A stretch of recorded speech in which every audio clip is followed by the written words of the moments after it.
So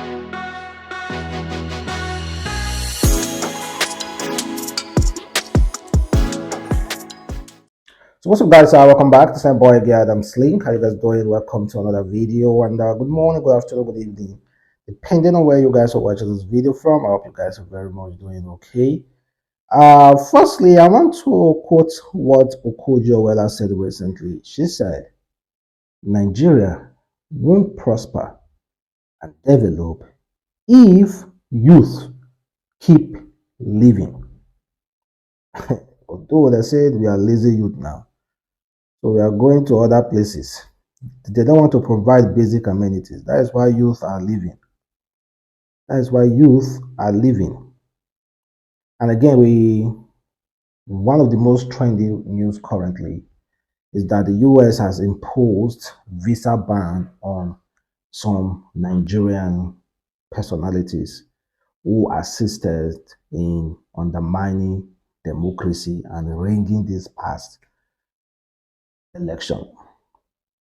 Although they never really released the full names, but well, according to Vanguard, they said, according to the Secretary of State, Anthony, in a statement on Monday, the US said it is committed to supporting Nigerians' aspiration for solidifying the democratic process and rule of law. In a tweet on Monday, he said, we have imposed visa restriction on specific individuals who undermine the democratic process during the Nigeria 2023 election.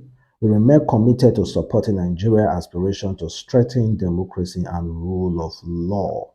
You know, whenever the US speaks of democracy, strengthening it, I laugh because of uncertainties though, but let me not just talk about that. But I want to remove this notion that we need the international body for we to kind of like punish our politicians. We shouldn't rely on it. We should work on our system. Our system should be substantial enough to punish politicians and those people who undermine our democracy. But unfortunately, the system is not strong enough yet. The system is still being played by the same politicians. But we shouldn't rely fully on the international body coming to our rescue. But it's a good move, though. We are waiting for the UK, and let's see what will be their next step. And according to Kelvin said, I am actually more interested in the UK imposing a visa ban on Nigerian politicians because our politicians have close ties with the UK than with the USA, financially and otherwise. And I want to see Wike, Tinubu, and MC Oluomo on that banned list. They have earned it. Well, if it's Wike and MC Oluomo, it's understandable. But if it's Tinubu be sworn in as the next president, no country except that country want to be enemy of Nigeria. No country want to impose visa ban on a president. So let's keep Tinubu out of the picture first, because it's not going to be possible. Let's be realistic. You understand? Let's be realistic. He also said when a Nigerian politician travels, he either visits the UK, one of those Europe countries, France, Germany, Spain, or visit the Middle East, Dubai especially. And when it comes to invest and hiding dirty money, a chunk of it is in this country, especially UK.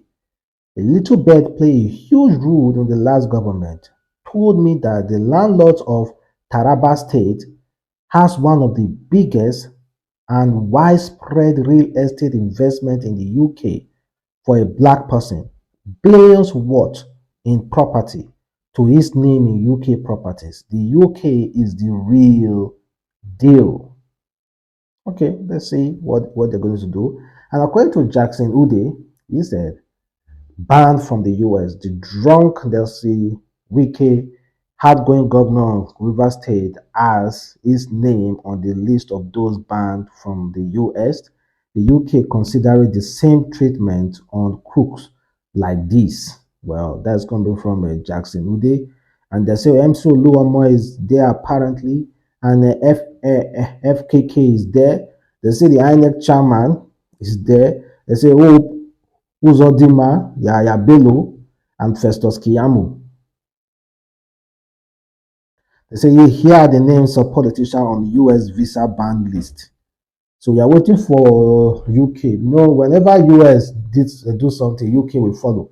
So they have really close ties together. So hopefully very soon UK will follow suit, and they are going to release their own list as well.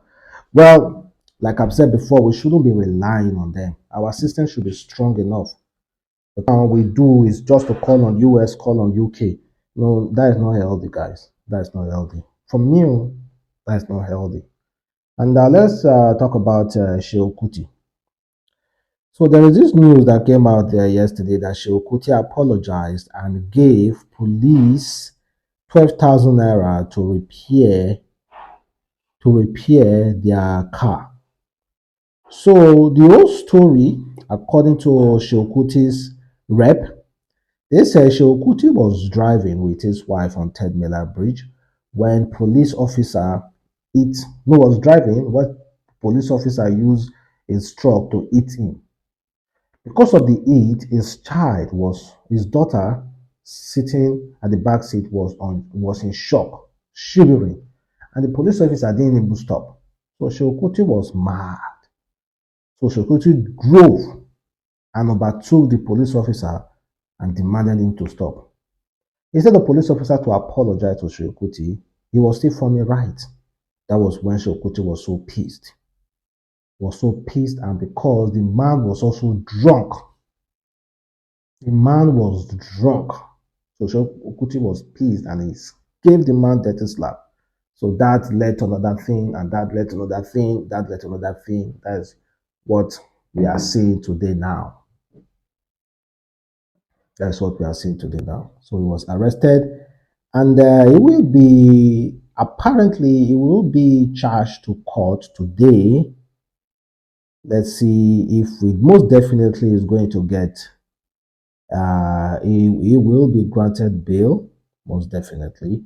He will be granted bail, and from there, let's see how the case will go. I've seen other people calling on the police to temper justice with mercy, like a P Square. The P Square wrote to the police pleading that they should temper justice with mercy. And the police, like what Peter Okoye wrote to the police, he said, whoa, and you were quick, okay. He said, quite an unfortunate incident, and from report, it seems Sheu's family was in danger, hence the altercation. When you understand what happened when a man is put in a situation to protect his family from any form of danger, our emotion gets the better of us. I ask and plead that the Nigeria police accept our unreserved apologies for the unfortunate outburst and temper justice with mercy. So the man immediately replied, Peter Okoye said, just in case you didn't know or have forgotten, we don't give justice. The court does. You might want to redirect this to the judiciary. You are welcome. Well, the whole thing is that they are not trying to make an example. Let's see how the case will go, though. Let's see how the case will go. And, well, Shishe Kuti family is well known. So I believe they are strong enough. I believe they are strong enough to fight the case. I believe so, guys. I believe they are strong enough to fight the case. But that slap may slap that police officer. Then, guys, this one is coming from Daniel Rega. It seems he wants Naira Marley to be arrested. He said, Naira Marley has been sentenced to prison. Sorry, he said Naira Marley hasn't been sentenced to prison or prosecuted over his alleged credit card fraud. The EFCC presented evidence against him, but nothing has been done. While Moffat case is still ongoing, that of Naira Marley should be revisited. The war against cybercrime is no joke. He want Naira Marley to be arrested. So, Moffat has been rearrested for another uh, 6 billion naira money laundering accusation. So it's currently still there. So that's why Naira Marley Daniel Rega want the Naira Marley case to be revisited. But thank you guys for watching the boy Adamslink. Have a wonderful day. Stay blessed. Catch you next time. Peace.